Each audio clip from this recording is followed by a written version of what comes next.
I'm here with TJ, the magician. Hello, mate. How's it going? Yeah, really good. How you doing?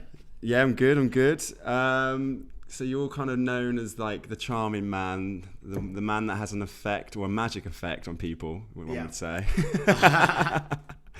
So yeah, like how did you get into magic? Well, what age? I think magic was something that, like, I think most kids have an interest in at a younger age, and then it was. But you know, you get a magic cassette. Probably for me, it would have been the Paul Daniels magic cassette or something as a kid. Okay, yeah. But it was nothing I really started when I was 21. I went traveling around America. Okay. And early on in my trip, I came across it was like a magic shop in Chicago. So they had this. There's a pier up on Lake Michigan. I remember I went to this Bubba Gump restaurant. And then I saw this magic shop, and I spent the day there just watching these guys doing different magic tricks. So I bought some decks of cards, and I bought a book, and I bought a couple of little gimmicks as well, which is something that people will use in magic, you know. Yeah. And then I basically learned just a whole little set of magic tricks that I then used to travel around America. And I walk into a bar. Normally I target like couples, and I go up to a couple and say, "Hey guys, if I can show you some really cool magic tricks, would you buy me a drink?" And American couples were great. I was this good-looking 21-year-old kid With an English accent. With an English accent in America, which was amazing in itself. Yeah. And then they're like, "Well, you know, the tricks would have to be pretty good." And you know, so I'd end up blowing their minds away, and they'd be like, "What?" Same as your reaction when you first saw me do some magic. Exactly. Yeah. And then I just used to. So I used that to my advantage to travel around America, getting free drinks in bars, and it just meant I had more money to then spend on, you know, going on a day trip or doing something a bit more fun when I was in America. And then throughout my life, it was something that I just used to do on a night out. So I just go out. So it's a really good way to just I don't just have some fun with some friends or to meet some girls or whatever it might be. And then I didn't really do it for a while, and then I ended up getting this job as a children's entertainer, and it had this magic aspect to it. Yeah. And so over the last couple of years, that's kind of really reinvigorated my interest in it, where I've been doing it a lot more again now, and to a point where I make money from doing magic now, which is amazing. It's something you love as well. You're turning a hobby into. It's like that's the dream, isn't it? Yeah, like when I first met you, the one trick that blew my mind was you had your ring and you kind of just it vanished. I don't know what you did, but it's that whoa moment. It's just when everyone's in a group and it's like, ooh, what the fuck? And it's like, because every time I watch magic online or on TV, it's just not the same as in real life. Yeah, of course. It's just not the same. So when I haven't really been in like the magician world, and like I've mainly seen it from the screen. So like when I came across you, I was like, fuck. Yeah, and it's one of those things like you know, there are technically you know, loads of magicians that are better than me, but I guess because you know, I've got the showmanship side of it, which actually adds way more value than just being able to do the magic trick. Yeah, because there's types of magicians. You've got illusionists. You've got like children entertainers. You got close-up magic. You got stage magic. That's it. Yeah. So traditionally, most magicians are, you know, they're book-taught, self-taught magicians, or something like that, and so they're the ones that you might see if you walk into a bar, and they might be doing it in a bar, and close-up magic. Yeah. But it's the ones that I think that really do well are the people that then have that stage presence that can take it a lot further. They can hold the crowd. Yeah, which is something that I really want to do. Nice, yeah, because I mean, I guess. And then you've got your TV magicians as well, so people like your Dynamos and your David Blaines. But you know, even Dynamo, you don't see him doing stage magic because it's all made for TV. It's all made for TV, isn't it? Yeah. He is. You know, he's actually, you know, he's quite an introvert himself. If you ever see him interviewed or just watch his show, he's not. Yeah. He's not a massively confident person. Most magician community, where he's teaching me magic. Nice, yeah. And so you've got this whole. He's been kicked out of the magic circle twice. for the magic circle, for basically breaking the rule. casting spells or tricks that are forbidden. Yeah, but I think it's because they don't like as well that he's. I think he exposes stuff to make them look better, and like he's always described the Magic Circle as like it's like an old boys club. It's like they're outdated now. You know, it's not a cool thing to be part of the Magic Circle. Back in the day, it was that circle, but it's changed from that now, and now it's like that they. You know, he wants to. He says when you have a meet up with magicians, you know, it's like you want your mates to be like, oh cool, I've come across this new trick. Let's show everyone the trick. You have to sign like a contract or something before you. Yeah, exactly. Like a non-disclosure. You must not share this out to the public, otherwise you will be, I don't know, banished. No muggles allowed. No. Yeah, that's the thing. So I look up to the magicians. You know, like you say, these TV magicians, the people that I look up to, or like that I get the wow factor, like, you know, Dynamo, David Blaine, and then I think... And now me. And now TJ. Yeah. And like when I think of David Blaine, like he's like that kind of magician where he does these tricks, but he also does these endurance tricks where he tests his body and stuff like that. And I think to myself, if he did that stuff in like the 16th century, I mean, he'd get burned alive for stuff like, do you know what I mean? Like, he started doing magic back then. Like. or he did it in London whenever he did it 10 years ago in a glass box and people started shooting paintballs at him. Oh, yeah. I saw David Blaine when he was in New York, when he was in his block of ice. Oh, did you? That was nuts. Fuck, yeah. Would you ever do something like that, endurance? I mean... No. I struggle to walk up the stairs, mate. Not like I'm an unfit person or anything, but yeah, geez. And that's when you're doing magic for children, it is different to like doing magic with adults. Yeah, because with children they don't know what is real and what is real and what is not, depending on what age you're. Well, yeah, I guess. I mean, you get the same reaction. I mean, obviously, when I'm doing a children's party. So, as a children's entertainer, my first 45 minutes, if it's a 2-hour party, the first hour is me doing magic for the kids. But it's you keep it simpler. So, I mean, I do a comedy magic show anyway. So, it's lots of things that I'll start off by it going wrong.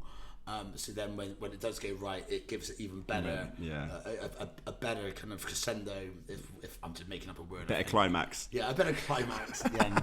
Because obviously we never climax with children. It's just getting awkward now, Jordan. I would probably choose I'd choose a better word than that for a children. But yeah. The prestige. I was trying to think what I was saying, but yeah. So the reactions, the magic tricks you do with children, a lot of it's very simple. Like I'll change the colour of a handkerchief from blue to red or something like that. So it's very visual for the kids. So it's a lot simpler for them to get in. You know, I wouldn't do card magic with kids, whereas adults tend to be a bit more impressed by that. Yeah. I just showed you a magic trick with some coins. Yeah. Because that's something it's very visual and it's just. And most magicians won't use coins. It will be if you meet a magician in a bar, they'll be doing card tricks. Okay. So whereas you've seen me do stuff with rings, with elastic bands, with ripping up a Rizzler, so just everyday objects that I could just pick up off a table. And just use and do something with, because I always think it's a lot more impressive doing stuff like that. Yeah. But the thing we're working with kids, it's I remember as a little kid having a magician. And that memory sticks with me to this day. So that, like, being wowed by that. Yeah. So knowing when I do that with these, you know, if it's the same feeling. If it's a 4-year-old kid or a group of 4-year-old kids, they're so impressed by it and they absolutely love it. And so putting the smiles on the kids' faces, but then also having the parents that are actually watching, coming up to you afterward going, wow, that was amazing. Like, you know, see the parents who are just as equally as impressed. Have you had any moments where like children have not been impressed, or have you had any like is it always the case of like they're just constantly amazed, or have you ever had a tough crowd? No, you know? they always love it. You get your occasional kid heckler, which is funny. But then normally what you do is you'll just get I might just get that kid involved in the magic show. So then that way, if something's changing in their hands, or Okay, even closer. I mean, because they're only sat down like a 2 meter rule in front of you. So you just get them involved. They're always impressed by the end.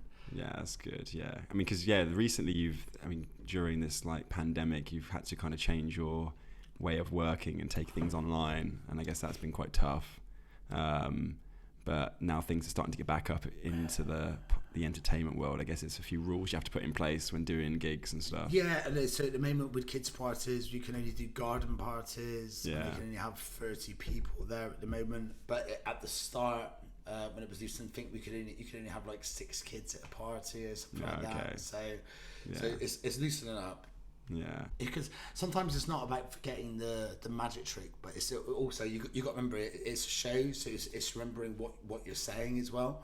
Mastering the art of it, like the whole is like it's a whole thing. It's not that's what said the difference between I think me and a lot of other magicians is because it's one thing doing the trick, but then it's the other thing is putting the show about it, or putting the show behind it, or making some jokes around it as well. Yeah, that's what makes it a bit more fun.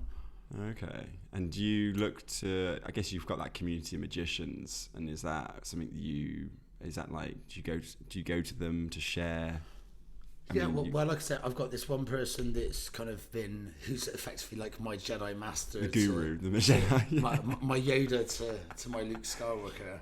At the moment, that's kind of training me doing that, and then so I'm hopefully I should be speaking to him later on today, and I'll kind of show him the last thing that he's asked me to learn, and then we'll go on. He can refine that for me, and then we'll move on to something else.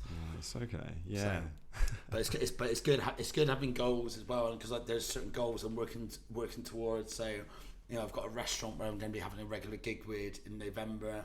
So I need to make sure I've got a solid set of really strong, because I've probably got, God knows how many magic tricks that I know, but I've got, you need to have a really solid song shred that every trick is a massive, it's always say, well, this is, I'll show you a trick, but then I'll show you this is just magic.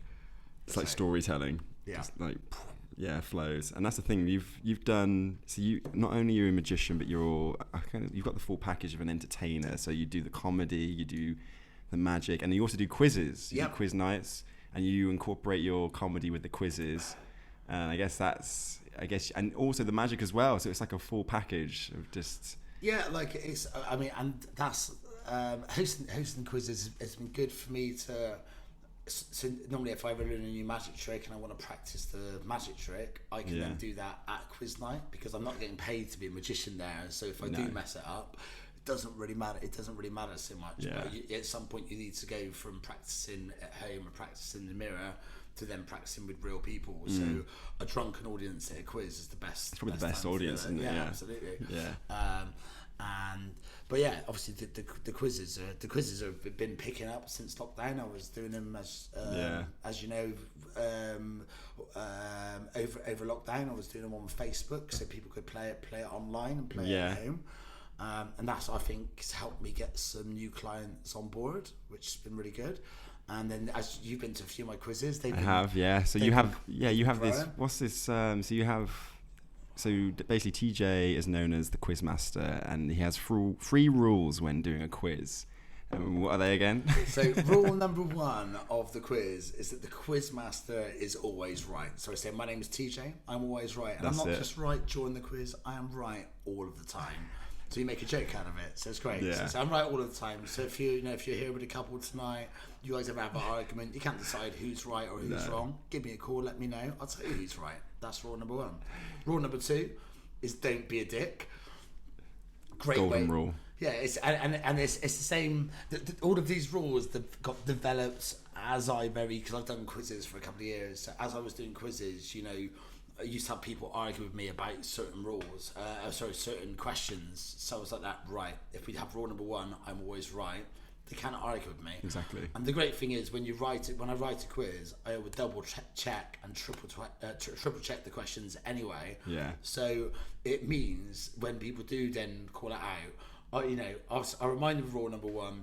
And when I'm reading out the answers, I'll go back to it at some point and go, no, that's not the right answer. I'll say, I'm going to carry on answering some questions. You Google it. I'll come back to you in a minute. When I go back to them a few minutes later, funny enough, they've got very quiet because they realise that I am right. Yeah. So just embarrass themselves. It's great. And it just makes me look better. Rule number 2, don't be a dick. It's like same way comedians stop hecklers. Obviously, I don't have time in a quiz to spend 5 minutes dealing with a heckler. So rule number 2, very simply, if I get the rest of the pub to shout to that person, don't be a dick, they pipe down. They pipe down, yeah. Because when I did comedy, well, I've done a bit of comedy before, and sometimes you get some hecklers, and in particular, there was one time where there was a guy in the audience, and I was in a train of, when you're on stage, you're in a train of 4, and then if you get interrupted, you're like, oh, here we go. And this guy shouted out something about like my appearance or something, maybe something to do with my hair, and I thought, okay, let's just pause. And I thought, okay, because when you're on stage, you have to really, when someone heckles you, you have to really hold the stage. Yeah. Because if you lose it, the audience are with you, and in a way, the audience are in control. Yeah. And so, like, I ended up going down the stage to find the guy, and at that point, the audience think, oh, here we go, he's making a move. We've got this guy. We're going to back him up. And then I pointed him at and the venue that I was doing the actual gig, they had like a spotlight, and then the spotlight like went onto the guy, and then I picked him out, and then I basically I basically like took the piss out of him and said like, oh, is this your missus? And he was like, yeah. And I was like, well, she's definitely not going home with you tonight, or something like that, or like because she was just basically laughing at him, like taking the piss out of him. So yeah, you kind of really have to flip it on its head, and if you can hold the audience well, you can get back and then just right. Yeah, you got to. The biggest thing I always say is, remember, is like I'm the one with the microphone. So I can, it's very easy. If I want to ignore someone, I can ignore someone. If I want to talk over someone, I can. You can, so yeah. I'm the one with the job because I have the microphone. Do not mess with TJ. And like you said, the audience, especially with my quizzes, you tend to have a regular crowd, so everyone's got your back anyway. So. Yeah. And people are almost excited to see what happens. If someone shouts them out, they're like, "Oh no, here we go. We're going to get ruined." Which leads me on to rule number 3 of my quiz. Oh yeah, which is no mobile phones. And I say no mobile phones because if you use your mobile phone, and trust me, if you do use it, I will find you. I will hunt you down. And I'm not going to kill you. That's a bit harsh. But I either will disqualify you. No one wants to get disqualified. So I will either send a text message to your mum, or I will update your Facebook status. And so last week, this is my go-to status for guys or girls, which is brilliant. And you'll give people a chance, but if they keep going back to the phones, you can't have people cheat in the quizzes. So my new favourite one is just updating someone's status saying, if cock was a vegetable, I'd get my 5 a day every day. That's good. That's good. And that way, and it's still friendly. It's not too harsh. No. I did one before. I took a picture of 2 girls in the quiz. Put it on some guy's Facebook status, said I'm going to go home with one of these 2 tonight. Within 5 minutes, his girlfriend had showed up at the quiz, going absolutely mental at him. I was like, right, yeah, wasn't really intending to ruin anyone's relationship off this fact. So. Oh God, that's the thing. Social media, deadly weapon. Yeah. It's a deadly weapon. So I've definitely learned something of what you can and can't say anyway. Yeah.